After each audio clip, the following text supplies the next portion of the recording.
போலாமா? பெட்டி எடுத்து உள்ளவை,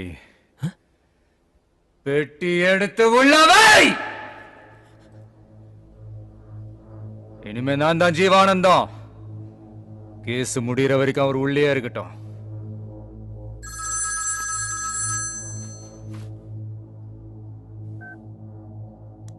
என் ஆளுங்களை அடிச்சாம